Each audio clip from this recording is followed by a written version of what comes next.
Hello everyone, I am Namrata Jaswal. I am going to teach you M.H. Abraham, a glossary of literary terms. अब मैं आप लोगों को एलाइनेशन effect के बारे में बताने जा रही हूँ।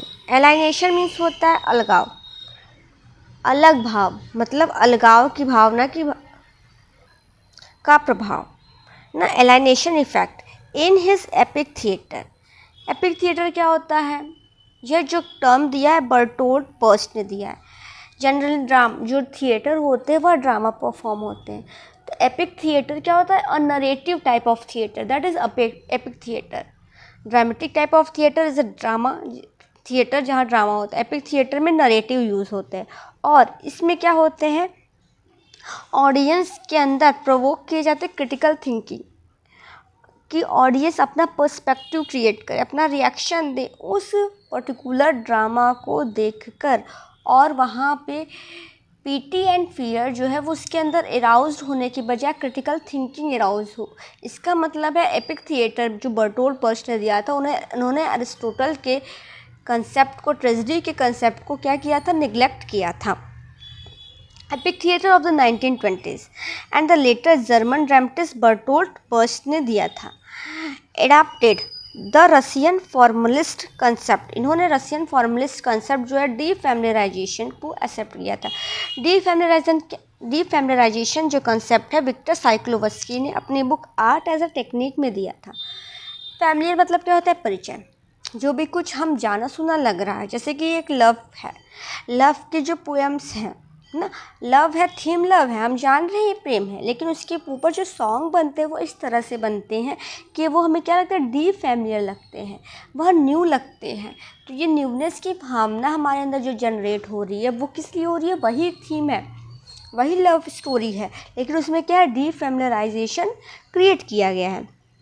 तो इस रसियन फॉर्मलिस्ट कंसेप्ट को बर्टोल्ट बर्स्ट एक्सेप्ट करते हैं इनटू व्हाट ही कॉल्ड, और इसी को कहते हैं एलाइनेशन इफेक्ट, कि आप अलग होकर उसको क्रिटिकली जज करिए कि what you can see, evaluate it.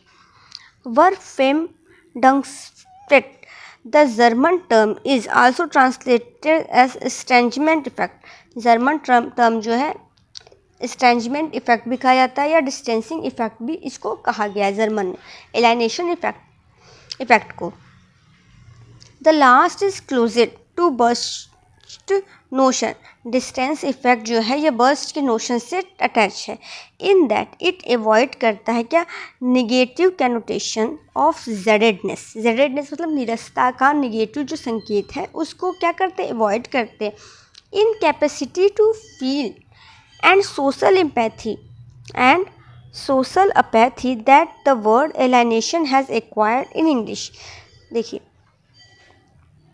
जो एलाइनेशन है ये इंग्लिश का एक शब्द है और इसमें है जो सोशल एपैथी है या जो आपके फील की भावना है, जो निरस्ता आप निगेटिव कनोटेशन फील करते हैं ड्रामा को देखते हुए, उससे आपको अलग होना, उसको आपको फील नहीं करना है। दिस इफेक्ट, और ये जो प्रभाव है बर्स्ट ने कहा था, इज़ यूज्ड इन ड्रामेटिस्ट।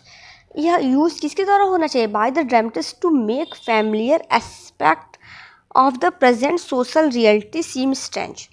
कि प्रेजेंट सोशल रियलिटी को दिखाए लेकिन वह स्ट्रेंज तरीके से दिखाए, इस तरीके से दिखाए कि वह आप में क्रिटिकल थिंकिंग क्रिएट करे, तो वह एपिक थिएटर या एलाइनेशन इफेक्ट कहलाएगा। सो एज टू प्रिवेंट, जो एलाइनेशन इफेक्ट है वो क्या करता है? प्रिवेंट, रोकता है।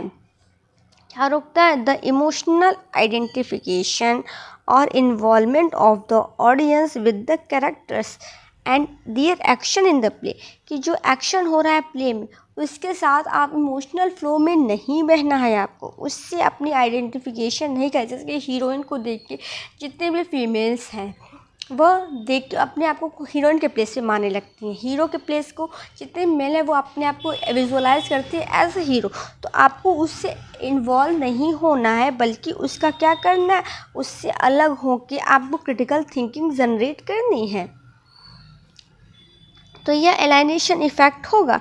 हिज ओन एम, उनका जो खुद का उद्देश्य था ड्रामा में, was instead to evoke a critical distance and attitude, केवल आपको क्रिटिकली डिस्टेंस एटीट्यूड नहीं होना है बल्कि उसके साथ साथ और चीज़ें करनी है। Instead to evoke a critical distance और attitude in the spectator in order to arouse them, इसके अलावा अराउज करना है टू टेक एक्शन अगेंस्ट, उसके विपरीत जो होता है एक्शन लेना है, rather than simply to accept the state of society and behavior represented on the stage।